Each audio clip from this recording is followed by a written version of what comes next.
the thing. What would you? Okay, let's play devil's advocate. If someone was coming and listening to this, or coming to Save Minds and thinking, right, this is quite a dangerous procedure, what would you say to that?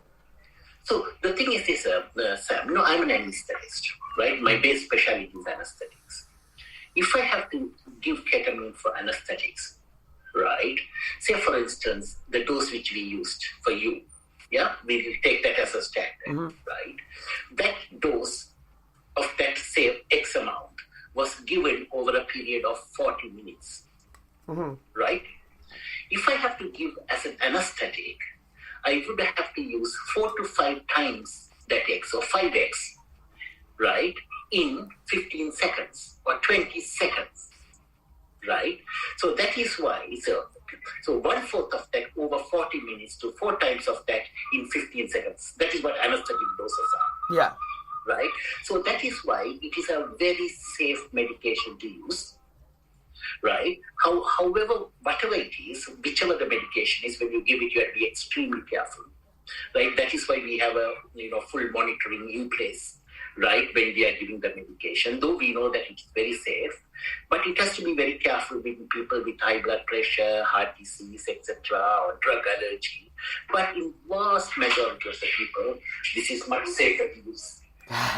Yeah, someone's just come into this week. No. Yeah, so vast majority of the people is much safer to use. Yeah, and well then that's it. And I'm sorry if that was a difficult question to ask, but I think it's important because I think if people are, for one, maybe they might be in their research.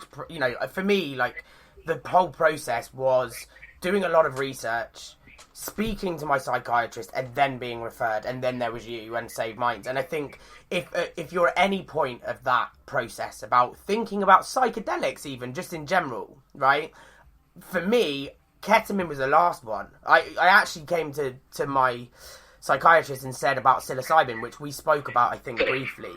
But and so I thought that psilocybin, but I think, from my experience, what's amazing about ketamine is the control. Do you mind talking a little bit about that? So this is the difference between something which you take orally, right? When you take an oral medication, right, that is in your body, right? And if you have, say, a good experience or a bad experience or a reaction to it, you can't do anything about it because it's already within your system, right? Whereas when we give ketamine through a drip over a period of 40 minutes, if there is a problem, you can stop that. Right? What it means is that the blood concentration of the medication, which is whatever the problem it is causing, will rapidly come down. Within about 3 to 5 minutes, everything is back to normal.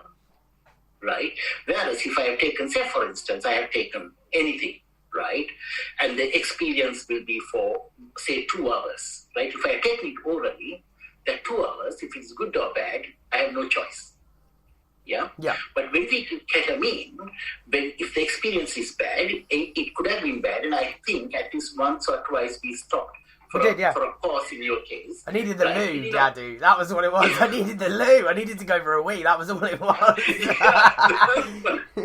I wanted to be perfectly comfortable, Yadu. That's what it was. Yeah. So within about 3 to 5 minutes, right, you are back to normal. Yeah. And that gives the person who is receiving the medication the confidence that if I can't manage it, I can stop it and I'll be back to normal. 100%. And I think, again, I'd like, just from experience, as I say, because we've spoken about this, and, it might just be, I don't know, just a heads up that we've spoken a lot about the fact that it's quite scary and the experience can be quite scary, but I think it's important to actually remember as well. And again, I don't know I'm sure you know the science of this, but the scary experience of disassociation for me was very much, whilst I was in it, I kept reminding myself, just let go, for one, because we spoke about that and my psychiatrist spoke to me about that. But then also, it was very much a case of being like, it's okay because I'm in a safe place and there's a doctor here who's actually a very nice person as well, and he's obviously very good at what he does. So that's great. But there is a part where you sort of forget that because you're so disassociated that you get to that point. Now, that's the scary part. So for me, it was after, I think, probably about 25 minutes of the 40-minute treatment. So let's say, numbers-wise, 10 to 15 minutes, it's quite scary. It can be quite scary because you're disassociated, right?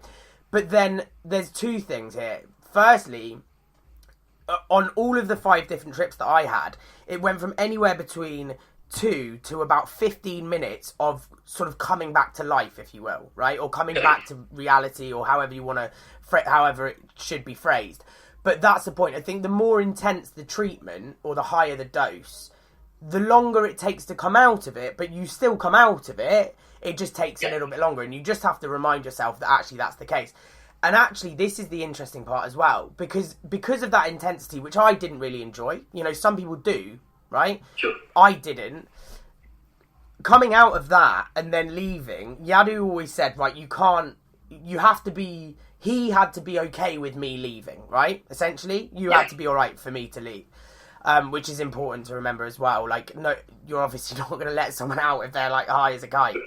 But essentially, there was a very interesting time after every, disassociation that I had, that was sort of like you were almost floating, right? And that was a very nice experience. You're in St. John's Wood, right? Yeah. And I sat in the Starbucks in St. John's Wood, literally floating on a dream. I was literally in a cloud in the most amazing way. But do you know about why that happens? You know, most of the time that I honestly don't know. Right? This is a mind game. Mind is different. I don't know. But majority of the time we see that intense period of experience during the treatment. Mm-hmm. Right? But after that, probably a bit of, that is how the mechanism of action of ketamine is, a bit of glutamate release, feeling of good, because that is a good transmitter, makes you happy. Yeah. Right? Excitatory transmitter. Is that glutamate is the happy? Yes. Right. Yes. Right? Can you talk a little bit more about glutamate, Yadu? So the glutamate is one of the most important neurotransmitter within the brain. Mm-hmm. Right? It is an excitator, meaning that, it makes you happy, think, networking, memory, everything is involved with the glutamate producing neurons, right? In the hippocampal area, medial prefrontal cortex, many areas, right? These are some of the 2 important areas. And with the glutamate, what happens is that when the ketamine increases the release of glutamate to some extent, at the same time, the receptors which the glutamate goes and fix to work the neuron is called, one of these called NMDA receptors, right? Ketamine, what it does is it blocks those receptors, right? So you have this free glutamate, right, which is not going through the NMDA receptors or attached to NMDA receptors. Then there is another receptor which is called an AMPA receptor. And that AMPA receptor is very important because this glutamate goes into that AMPA receptor. And what it actually does is releases certain chemicals. One of them is called brain-derived neurotropic factor.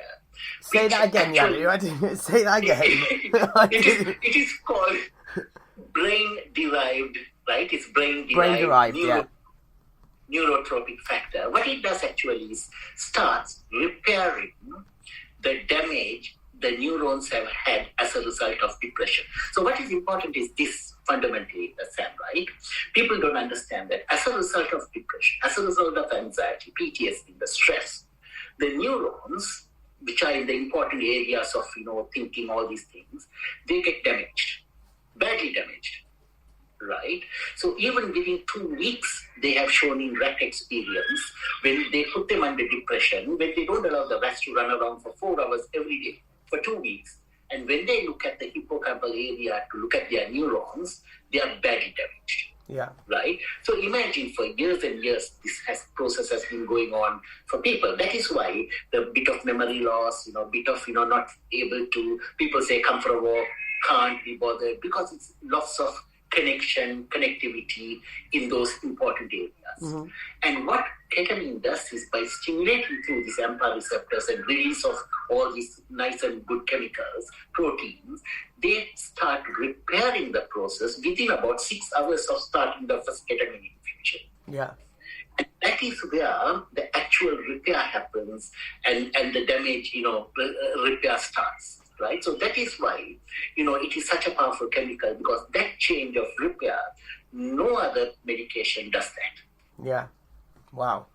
I mean, that's it's amazing. I mean, I literally, if I was to say that I literally took on all of that, and that's something that I definitely couldn't do before ketamine treatment.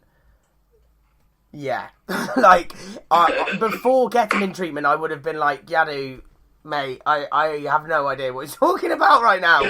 But that all made sense to me. I hope it made sense to anyone that's listening, because to me that makes a lot of sense. And actually,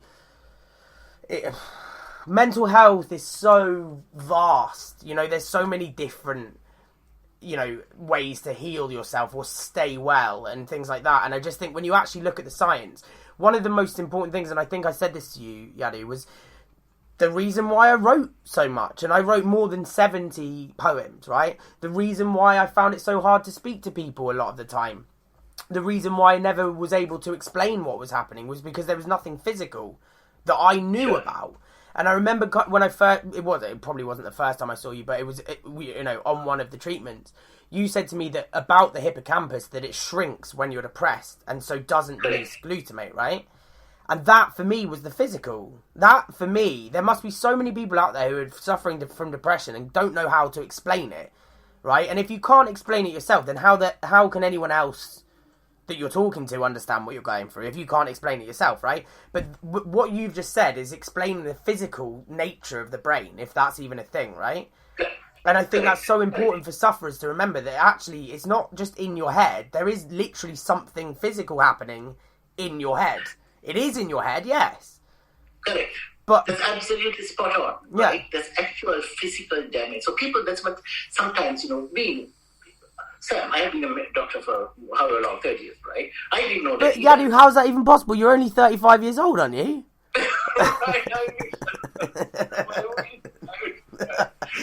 You can't be any older than 35, Yadu. What, did you start when you were born? What happened?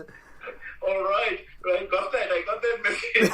Right? But, I honestly did not know that, right? And I've spoken to so many other colleagues of mine who even don't know that. Yeah. No, but that's the thing, Yadu. I'm not a doctor, but I'd like to think that I'm fairly intelligent, and if I do things, I want to make, especially with the mind, you know, and something as potent as bipolar or depression. I did so much research, Yadu, so much, like YouTube videos.